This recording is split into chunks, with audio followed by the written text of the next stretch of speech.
Why is your niche site is stuck on page 2 of Google? So there are few reasons. So one is your check the index and not crawl pages. Okay, check it.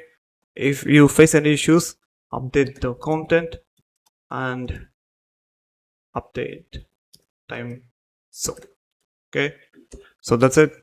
And the niche site is check if you have done internal linking relevantly. So many people internal link without knowing how to internal link. So if you want to know how to internal link, there's an entire page written by Google SEO team. I mean Google web team. You can take a look at it. I'll leave the link in the description. You can go and check it out.